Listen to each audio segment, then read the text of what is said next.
Thanks for joining us on another busy night of news here on Detroit's only nightly political talk show. This is The Pulse. I'm Roop Raj. We always say it, push alerts here, social media posts there. Good luck sorting through all of it, but that's where we come in. So unless you're watching us on your phone, which some of you do, toss it aside and let's roll with the facts and the stories shaping the world of politics right now. The state budget battle is over, but the one in Washington is raging on. We'll show you a heated exchange between two New York lawmakers and talk to State House Speaker Matt Hall about how the one in Michigan got done. And speaking of the shutdown, it's impacting the housing market already, stopping an important program and delaying federally backed loans. Jeanette Schneider with RE/MAX of Southeastern Michigan is in the studio to talk about how it's going to impact all of us, especially those who are selling or buying a house. Well, we begin with big news. It's breaking news on the two-year war between Israel and Hamas. There's hope on the horizon. Just a day after the two-year mark of the attack that started all of this, President Trump announcing both sides have agreed to the first phase of his peace plan. Both Israel and Hamas have also confirmed they've reached an initial deal. The president announcing on Truth Social that all hostages will now be released and Israel will withdraw troops to what he calls an agreed-upon line. Associated Press sources say Hamas will release all 20 living hostages this weekend. He calls this the first step towards, quote, everlasting peace. We're diving deeper into this with retired Army Colonel Rocky Richkowski coming up in less than 15 minutes. Back here at home, the battle over National Guard troops and stepped-up ICE raids in Chicago has really hit a new level again. Illinois Governor J.B. Pritzker and the city's mayor Brandon Johnson are against the enforcement and have sued to block the Guard's deployment. Well, fast forward to this morning, President Trump posted this on Truth Social, saying Chicago's mayor should be in jail for failing to protect ICE officers. Governor Pritzker also. It's not exactly clear what President Trump is referring to. A White House spokesperson was asked what crimes he believes Pritzker and Johnson committed. And she didn't identify any, but added, quote, they have blood on their hands, end quote. Johnson responded on X, and this is what they say. They basically screenshot Donald Trump, the president's post, and said this is not the first time Trump has tried to have a black man unjustly arrested. I'm not going anywhere. President Trump addressed Chicago and Portland, where the National Guard is deployed, at a roundtable about Antifa. That group has been accused of holding violent riots. Take a listen. Everything we're doing is very lawful. What they're doing is not lawful. And what the governor and the mayor of, as an example, you could say of Portland, and you can say certainly of Chicago, is not lawful what they're doing. They have to be very careful. Now, you might remember last month, Vice President Vance alluded to sending the National Guard to Detroit, adding all Governor Whitmer had to do was ask. Well, today we heard from Attorney General Dana Nessel, who says her office is ready to fight back in court. That is just using the military to go after your political adversaries. And that's what we see in third world countries that are dictatorships. We do have a plan, and we are preparing for that eventuality. I think it's only a matter of time. Governor Pritzker is eyed as a possible White House candidate for 2028. He's alleged the president is trying to militarize cities to affect the outcome of next year's midterms. He claims the president wants to impede voting efforts in Democratic strongholds. Well, another day of no progress and finger pointing on Capitol Hill as the shutdown rolls on. More votes failed to reopen the government. No surprise there, sadly, and we know at least no public negotiations are happening right now. But what we do know is that there are quiet talks happening behind the scenes as some lawmakers meet to try and find a way out of this standoff. In public and in front of the cameras, though, two New York congressmen on opposite sides of the aisle squared off. A heated exchange between Democratic Minority Leader Hakeem Jeffries and Republican Mike Lawler. Don't come with this phony. These are bills. These are bills. They're not phony. They're not real a bill bills. That Republicans are even prepared to bring to the floor. There's 11 Republicans on it. There's 4 Democrats. It's a bipartisan bill to extend the Affordable Care Act subsidies. If you believe in it so much, math? Why won't you sign on to it? Do you understand math? You could get your whole conference to sign on today. Your whole conference could sign on to this. There are 220 Republicans in the House right now. You have 215 Democrats. With 11? You have 215 Democrats. Right? Well, how many votes does it take in the House? 218. Are you mathematically challenged, bro? No, I think you are. If they thought that that was a private conversation, when's the last private conversation you had with 9 cameras that were surrounding you? Political theater at its best in the hallways of the Capitol, happening on both sides as well. President Trump threatening to withhold back pay to federal workers furloughed because of the shutdown, saying it's not automatic and up to Congress to approve it. Union leaders accuse the Trump administration of using the employees as political pawns. From the federal government now to the state government here at home, where lawmakers were able to come together and work out a deal for a new budget. You heard from Governor Whitmer last week on The Pulse, and tonight I caught up with State House Speaker Matt Hall about what went into all of this. Take a listen. Speaker Hall, in Michigan, true or false? Michigan legislators, both Dems and Republicans, can teach a thing or two to lawmakers in Washington about how to get things done. Well, we did a continuing resolution clean, and that's what the Democrat Congress should do. So, yes. What is it that you are most proud of in the budget that you just helped negotiate? Well, we eliminated 2001 ghost employees. A lot of people laughed at us and said they didn't exist, but when you cut 2001 people and you don't lay off one worker, I guess I was right. They were ghost employees. Talk about the tips for all of the people who are watching on the other side of that camera who work at restaurants and who depend on this. Talk about the no taxes on tips and why that's so important.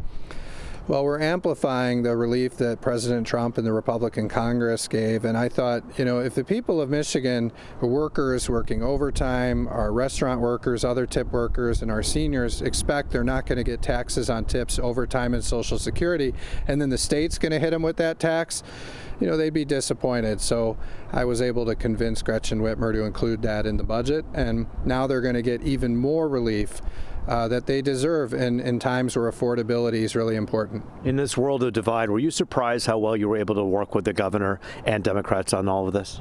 Well, I watched how Governor Whitmer started embracing Trump after he won. And her and I built a good relationship. We went to the Oval Office together. Would you say it was embracing Trump or trying to work with the president? I think it's embracing him, and I can see him rubbing off on her a little bit. I think, so it's been very helpful working with her, and that's built some trust and some camaraderie that we were able to use to really drive this conversation. The other thing that really helped is that I came out early and said, I want to fix the roads. And that's something that she'd been working on for years. And she realized she finally had a legislative leader that was going to help her accomplish that mutual goal. And that was the cornerstone of getting this budget done. So you were on board with Fix the Damn Roads. That's something you have seen eye to eye on with the governor for a while then.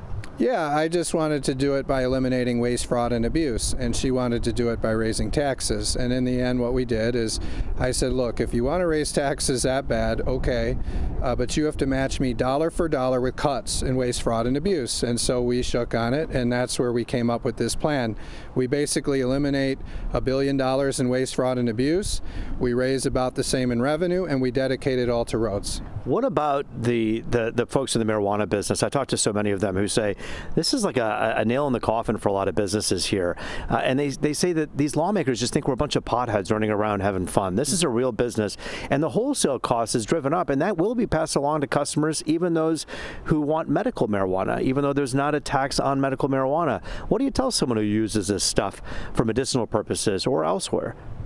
Well, the Republicans, we passed a plan to fix the roads without raising taxes. We showed how you can do it by eliminating waste, fraud, and abuse in government. Democrats were insistent that they wanted revenue. They gave us a menu of options, and this is the one that we all agreed on. But this hurts the industry, yes or no? I wasn't going to shift the taxes onto working people. A lot of the Democrat proposals would be higher gas tax, higher registration fees. They'd really hit working people. We looked at taxes on alcohol. It's about 69–70%.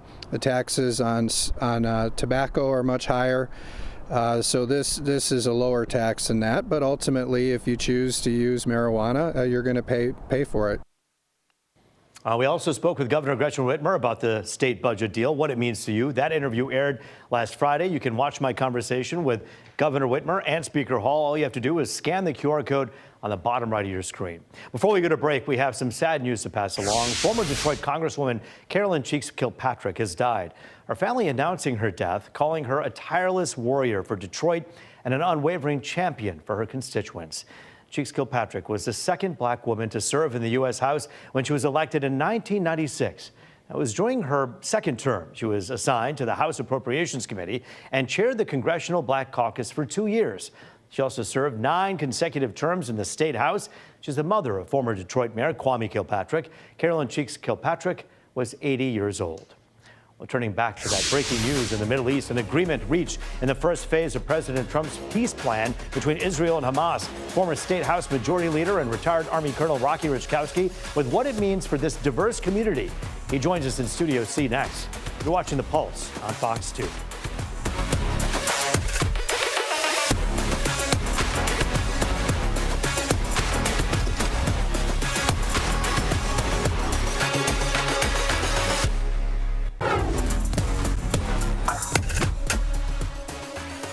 Back now on The Pulse, looking at all things people, power, and politics. Here to talk about the deal between Israel and Hamas, retired Army Colonel Rocky Richkowski. He's also the former State House Majority Leader, an all-around good guy. And we always say this, regardless of politics. You know, sometimes we have Congresswoman Debbie Dingell alone here to talk about policy or issues. We often have Rocky on here alone because we know that you're somewhat of a diplomat and you understand how important it is to serve all of our viewers in helping understand this issue. Sure. First phase of a peace plan. When people hear those words, first of all, should people be somewhat relieved or happy? This is only phase 1, right? Yeah, this phase 1, they should be ecstatic, not just relieved and happy, but ecstatic. The problem is the devil's in the details on phase 2 and 3. If people go and spend some time and Google President Trump's peace plan, there's 20 points. And out of those 20 points, they put them into 4 phases. So this first phase, if you're concerned about people in Gaza and you're concerned about getting the hostages back and making sure that Israel takes a step back and Hamas takes a step back, then this is a big victory for peace today. And we did look at the plan and we've looked at it, and it is, as you say, in those phases. But we heard, of course, the president and we know Hamas and Israel have agreed on this, that hostages could be released as soon as this weekend. Friday or Saturday, yeah. Talk about correct. that for a moment. I mean, that is incredibly monumental news. That's part of phase 1. Yeah, it made me, it doesn't matter if you're Jewish or you declare yourself as Palestinian or if you're an American. This is great news. The sad part is the devil's in the details, because what we're talking about is out of the 48 hostages that are left, only 20 are declared as living. Right. So now there's 28 bodies that need to be returned. Out of those 28 bodies, Hamas is very openly saying, we can't find all of them, and some of these bodies may be in the areas that Israel controls currently in the Gaza Strip. So it's going to take a little bit of time. The 20 living hostages will be released this weekend. And the stories that bodies, they have, of course, yes, I understand. I mean, 2 years, the atrocity that they went through, the savage, it's awful what happened to them. There's also, we know, Israel withdrawing troops. Talk for a moment about that. I mean, as a military guy, as someone who has a background as a retired colonel, what does that look like when someone says, okay, it's time for us to withdraw troops? Is that part of phase 1 as well in your mind? It is part of phase 1, but they are not releasing, they're not completely leaving Gaza. They're going to still be in Gaza, but a little bit further back from the main old cities that are now basically rubble. And as they go back, they're going to be doing it in phases themselves, in a military phase. Step 1 is one group will retreat back and then take an offensive position. And then step 2 will be the group that's on the offensive position will take a step back, and they'll go back. It'll go back and forth between who's on the offense till they get to their defensive positions.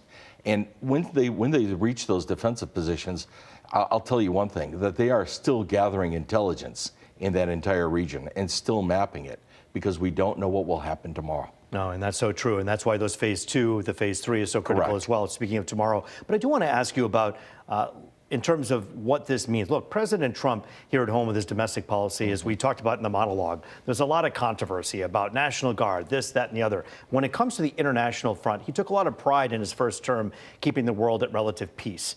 And I think this is something that he's trying to rest his legacy and rest the laurels of his legacy on, of brokering a deal.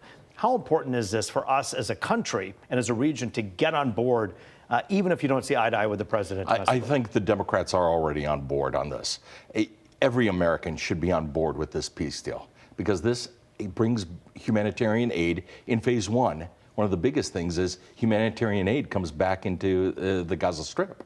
And that is, no matter who you are, that's very important. And phase two is where it breaks down.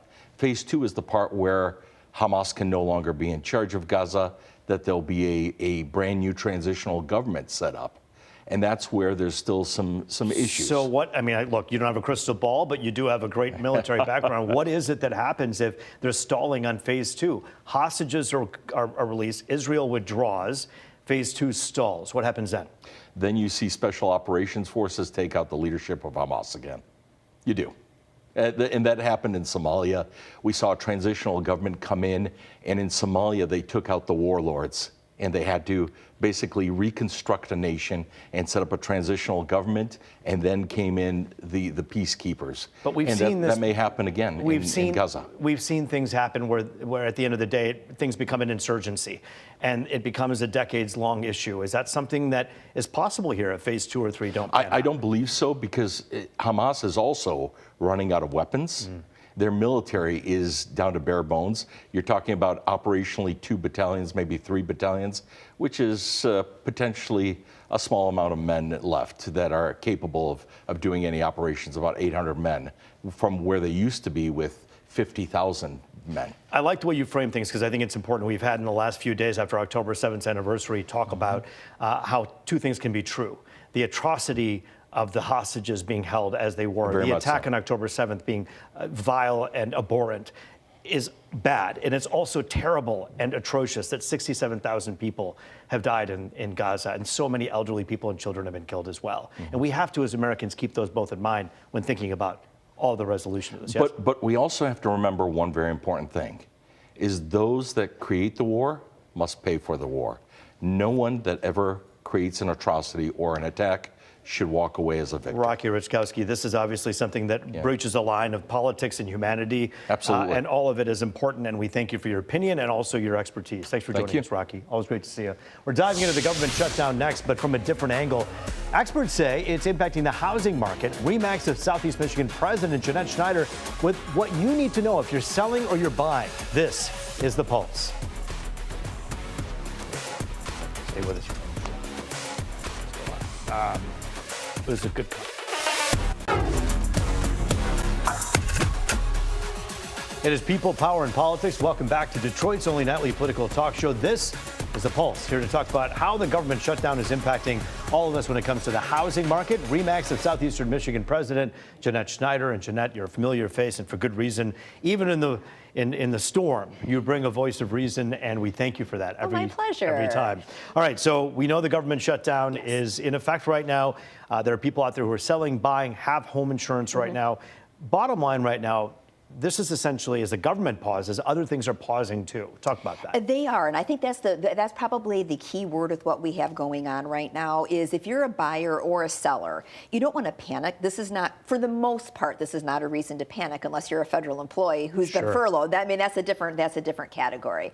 But it may mean some pauses, and that's because for different things like the IRS, and most loans, if you're getting a loan, they reach out to the IRS to confirm employment verification, tax records. That's not staffed fully right now. So with understaffing comes delays in getting information. Those types of things can cause like your closing to get pushed out, to be slightly delayed. So it's not going to be uncommon to see some of that, but for most people, they're inconvenient pauses. It's not a reason to panic and stop a deal. Yeah, the last time we had this in 2019, perhaps if you were selling or buying a house in that time, you may have remembered a delay. When you say delay, are you talking like days of a delay that on top of what would be expected?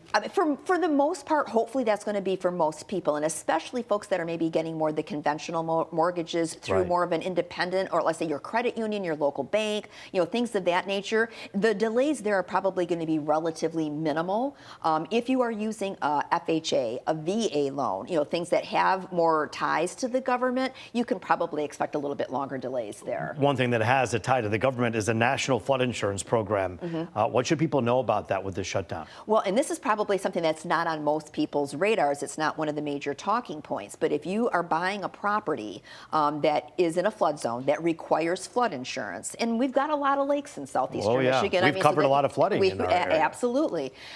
This program is no longer, this is closed. This is part of the government shutdown. It's not short-staffed. It's not available. So what does that mean? So if you're trying to buy a home, you cannot purchase a flood insurance policy through the National Flood Insurance Program. Now, you may be able to get it through other non-government vendors, but the price tends to be higher. So this is going to potentially impact the cost for you to get to the closing table and do what you need, or it could delay you being able to close if the lender is going to hold tight on requiring. You got to feel for people, though, because I know we've sold our house a few times, and when you're selling and buying a house, sometimes you gotta get out of that other house and get into this new place, and I want to sign the paperwork, and you then do the rain dance and hope that it doesn't happen. I mean, that's a tough one. But there's another thing that's really tough too, which is the renewal process, new policies and renewals. How does the government shutdown affect those? Well, the renewals are also impacted by this. So it's not just folks that were in the middle of trying to buy a house that happens to be in a flood zone. If you own a house and you have the National Flood Insurance Program policy, which I happen to,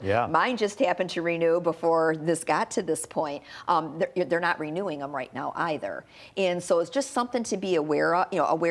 I'm sure when the stalemate is over and it gets back into business, policies can get issued again. But for right now, that is one trigger point. But what is that like? Like for instance, if my driver's license expires, right, and I'm driving and the cop stops me and says, "Well, sir, I couldn't go to the Secretary of State office." Is it the same thing with a renewal? I mean, if you're expired and the shutdown is still happening and it lasts, let's say, 35 days, during that time, how does that work? To be honest, I'm not entirely sure. And I don't know what you would like to think that in good faith you had paid for a policy for however long. It wasn't your fault you couldn't renew. I don't know right now that I'd like to see a lot of rain coming that would cause flooding for me to test that, and saying, hey, well, it wasn't my fault. I still want to file a claim. I mean, there could be some real challenges for folks. And I would imagine that there are ways to push back if the government says, wait a minute, your renewal didn't happen in time. It's like, dude, you weren't working to make this all happen. This wasn't on me. Wasn't on me. It was lawmakers who couldn't agree on a plan. Anything else that people should keep in mind? I would say, especially if you're a buyer, make sure during this time, it's always good to be in communication with your lender, but now more than ever, during a situation like this, be in communication with your lender. They're in the best position to be able to tell you what to expect from a timing, because to your point, if I'm renting or something else and I've tried to time this all out and now I have to adjust my timeline, you want to know that sooner than later. So be very much in communication with them. And maybe don't use the root barrage language of, dude, do you know what happened? There was a shutdown? Maybe a little more professional than that. It might work for you, but not everybody. Yeah, no, I don't think it'll work for me either. Jeanette Schneider, it's always great to see you. Thanks for joining us. Let's hope this shutdown ends soon, because it affects so many parts of our lives. It does, yeah. Thank you, Jeanette. We appreciate you joining us here today. We appreciate you joining us as well. That is the Pulse for tonight. I'm Roop Raj. As always, it was great to be with you.